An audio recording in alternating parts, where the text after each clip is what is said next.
Edge anywhere near so well. There must be a risk it won't, John Joe. Yes, because he, as you know, in the past he intends to miss the odd one out, you know, and I think if they'll go a real blistering gallop, they might just get him at it a little bit early on. And I don't think it'll be a race that you can make very many mistakes. A chance to win this race for a third unique year, and it would of course be Silverbuck's second year, because last year he beat Jack of Trumps, was all out to do so, but produced a fine turn of speed in the straight, and there's no doubt that this course suits him really well. For him too, it comes quite close after that defeat at Catterick. John Joe, you were there at Catterick, I think. What do you think, that would have had any bad effect on him?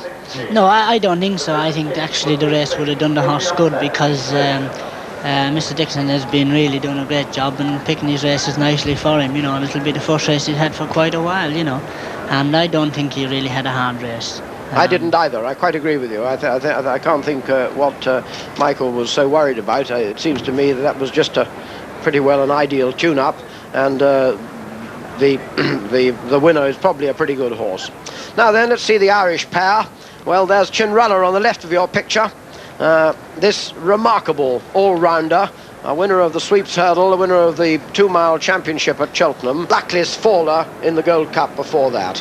Well, he's a March horse, John Joe. He usually finds his best in the spring. It'd be a surprise if he won today, wouldn't it? I think it would, yes. I think he's just coming right, and the sun on his back will do him good. He ran very well at Punchestown last time, and shown great signs of coming back to himself anyway, but I think it's just a little bit early. Tommy Carberry, who rode Anna Glog's daughter in that race, finished alongside Tide Cottage, in fact, didn't he, and has chosen to ride the mare again. Presumably he'd be on his old favourite if he thought he was going to win. Yeah, I should think Anna Glogs will have shown him something more after she ran the last time. Right.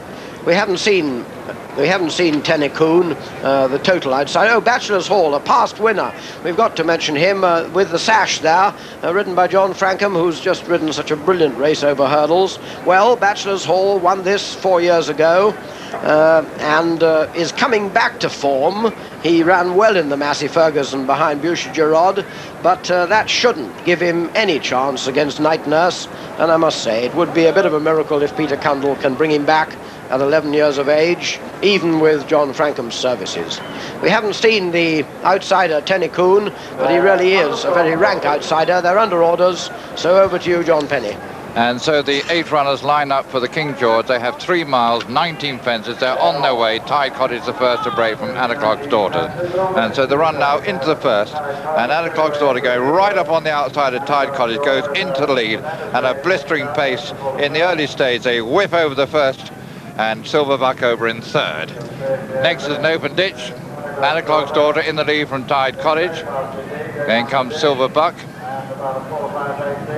They're immediately followed by Night Nurse, Chinruller, Bachelor's Hall on the outside, and the complete outside of Tennycoon, the back mark of the 8. And Anna Clog's daughter really scorching along, and is now some 10, probably 15 lengths clear of Tide Cottage, and Tide Cottage in turn is a long way clear, the remainder headed by Silverbuck. Then comes Night Nurse, Diamond Edge, Chinruller, Bachelor's Hall, and finally comes Tennycoon. But we've got to go right back to the leader, which must be now some 20 lengths clear of the main body of the field. That's Anna Clog's daughter in the lead. Jumps it big and well. Tide Cottage now comes up to take it in second place. And then after that comes Silverbuck, Night Nurse, Chinruller, Diamond Edge, Bachelor's Hall, and Tennycoon. And Anna Clog's daughter very nearly a fence in front of the others. Then comes Tide Cottage jumping it in second, followed by Silverbuck, Night Nurse, Chinruller, Diamond Edge, Bachelor's Hall, and Tennycoon. And Anna Clog's daughter comes over the intersection on towards the next fence, and she slowed up there a bit, but safely over. Tide Cottage jumps it second, Silverbuck over in third, Night Nurse and Diamond Edge hit the top of that one. He's just in behind Chinruller and the last two, Bachelor's Hall and Tennycoon. And once again, Anna Clog's daughter not jumping well in the lead, but landing safely ahead of Tide Cottage. Then comes Silverbuck, Night Nurse, Diamond Edge, Chinruller, Bachelor's Hall and Tennycoon. And so they swing round the end of the course and make their way into the straight for the first time. And it's Anna Clog's daughter still the clear leader from Tide Cottage. Tide Cottage now being joined by the rest of the field. That is Silverbuck just in behind him, Night Nurse, Chinruller. Then comes Diamond Edge, Bachelor's Hall and Tennycoon.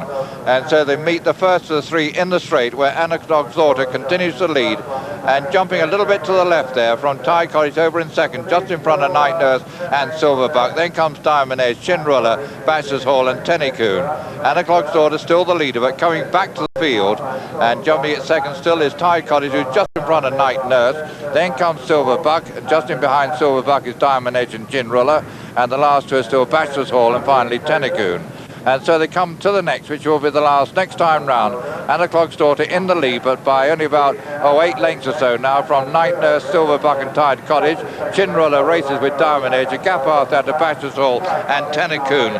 And so they completed the first circuit. They come past the winning post. They have a circuit to go. Anacog's Daughter still the leader, but not quite such a convincing margin. Let's join the two Johns for their opinion of the race so far. Well, there's a good deal of excitement in our box here. Tommy, I don't believe, but John Joe, I don't believe that Tommy can last in front, do you? Not at the gallop he took off at, you know, and then she started missing a couple. He's got a nicely settled now, but I wouldn't be happy not to go 3 miles anyway. But on the other hand, not far behind her, Night Nurse and Silverbuck, perfectly placed, wouldn't you think? Yes, beautiful, yeah, everything is going grand, good gallop for them. Everything is running smoothly for the two lads, yeah. They've overtaken Tide Cottage. Actually, Night Nurse has just dropped back a little bit there, but he jumped that perfectly well. Would you be happy about him? Yeah, happy enough where he is at the moment, yes. Diamond Edge is just moving up as well, you know. Diamond Edge is going very well, isn't he? I'm not quite so happy about Night Nurse. He's only just in front of Chinruller now.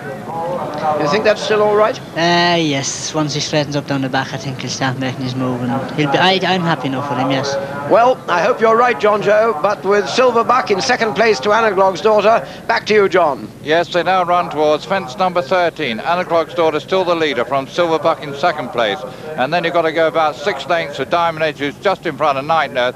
And a mistake there by Anacog's Daughter again, but still just holds the lead from Tommy Carmody on Silverbuck. Now goes up to join her. And then it's this gap to Night Nurse, Diamond Edge, Bachelor's Hall, and Chinruller, and also Tide Cottage. And so they jumped that one. And Anacog's Daughter still in the lead, but only just by about a length from Silverbuck in second place. 10 lengths back then to Night Nurse, who's third. In front of Bachelor's Hall, Diamond Edge, Chinruller, and Tide Cottage. And as they meet the next, it's Silverbuck on terms with Anacog's Daughter. Night Nurse jumps it in third, and so they're running now to the last down the side of the course, and it's Silverbuck, just a fractional leader, takes it better, but I don't know, both a mistake there, but Silverbuck recovers well, now goes into the lead from Anacog's Daughter.